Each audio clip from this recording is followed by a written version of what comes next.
KPCC ಅಧ್ಯಕ್ಷ BK Hariprasad ಅವರ ಹುಟ್ಟುಹಬ್ಬದ ಪ್ರಯುಕ್ತ ವಿನೂತನ ಆಚರಣೆ. ಬೆಳಗಾವಿ ಜಿಲ್ಲೆಯ ರಾಮದುರ್ಗ ಪಟ್ಟಣದ ಭಾಗ್ಯನಗರದಲ್ಲಿರುವ ದಾರುಲ್ ಉಲೂಮ್ ಗೌಸಿಯಾ ರಜ್ವಿಯಾ ಶಾಲೆಯಲ್ಲಿ ಕೆಪಿಸಿಸಿ ಅಧ್ಯಕ್ಷ ಬಿಕೆ ಹರಿಪ್ರಸಾದ್ ಅವರ ಹುಟ್ಟುಹಬ್ಬದ ಅಂಗವಾಗಿ ಸಮಾಜಮುಖಿ ಕಾರ್ಯಕ್ರಮವನ್ನು ಹಮ್ಮಿಕೊಳ್ಳಲಾಯಿತು. ಈ ಸಂದರ್ಭದಲ್ಲಿ ವಿದ್ಯಾರ್ಥಿಗಳಿಗೆ ಅಗತ್ಯವಿರುವ ಡೆಸ್ಕ್ಗಳನ್ನು ವಿತರಿಸಲಾಯಿತು. ಜೊತೆಗೆ ಯುವ ನಾಯಕ ಮೊಹಮ್ಮದ್ ಹುಸೇನ್ ಹಾಜಿ ಅವರು ಇಬ್ಬರು ವಿದ್ಯಾರ್ಥಿನಿಯರನ್ನು ಶೈಕ್ಷಣಿಕವಾಗಿ ದತ್ತು ಸ್ವೀಕರಿಸಿ ಅವರ ವಿದ್ಯಾಭ್ಯಾಸದ ಸಂಪೂರ್ಣ ಜವಾಬ್ದಾರಿಯನ್ನು ವಹಿಸಿಕೊಂಡರು. ಕಳೆದ ವರ್ಷವೂ ಅವರು ಮತ್ತೊಬ್ಬ ವಿದ್ಯಾರ್ಥಿನಿಯನ್ನು ಶೈಕ್ಷಣಿಕವಾಗಿ ದತ್ತು ಪಡೆದಿದ್ದು, ಸತತವಾಗಿ ಸಮಾಜಮುಖಿ ಕಾರ್ಯಗಳ ಮೂಲಕ ಹುಟ್ಟುಹಬ್ಬವನ್ನು ಅರ್ಥಪೂರ್ಣವಾಗಿ ಆಚರಿಸುತ್ತಿರುವುದು ವಿಶೇಷವಾಗಿದೆ. ಕಾರ್ಯಕ್ರಮದಲ್ಲಿ ಸಂಸ್ಥೆಯ ಅಧ್ಯಕ್ಷ ಮೊಹಮ್ಮದ್ ಗೌಸ್ ಖಾಜಿ, ಧಾರ್ಮಿಕ ಗುರುಗಳಾದ ಜಹೂರ್ ಹಾಜಿ, ಕಾಂಗ್ರೆಸ್ ಮುಖಂಡರಾದ ಶಿವನಗೌಡ ಪಾಟೀಲ್, ದಾದಾ ಭಾಷಾ ಹಾಜಿ, ಮೆಹಬೂಬ್ ಭಾಷಾ ಖತೀಬ್ ಸೇರಿದಂತೆ ಸಂಸ್ಥೆಯ ಆಡಳಿತ ಮಂಡಳಿಯ ಸದಸ್ಯರು ಹಾಗೂ ಗಣ್ಯರು ಉಪಸ್ಥಿತರಿದ್ದು ಈ ಸಮಾಜಮುಖಿ ಕಾರ್ಯವನ್ನು ಶ್ಲಾಘಿಸಿದರು.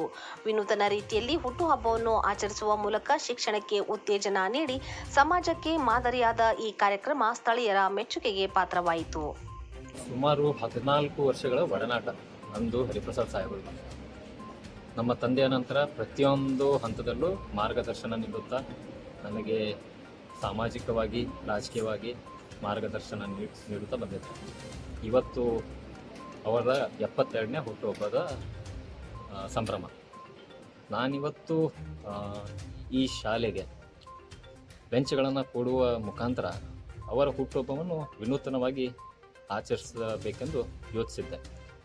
ಯಾಕಂದರೆ ಅವರು ಪ್ರತಿ ಬಾರಿಯೂ ನಾನು ಈ 14 ವರ್ಷಗಳಲ್ಲಿ ಅವರಿಗೆ ನೋಡಿರೋ ಪ್ರಕಾರ ಅವರು ಎಜುಕೇಷನ್ಗೆ ತುಂಬ ಮಹತ್ವ ಕೊಡ್ತಾರೆ.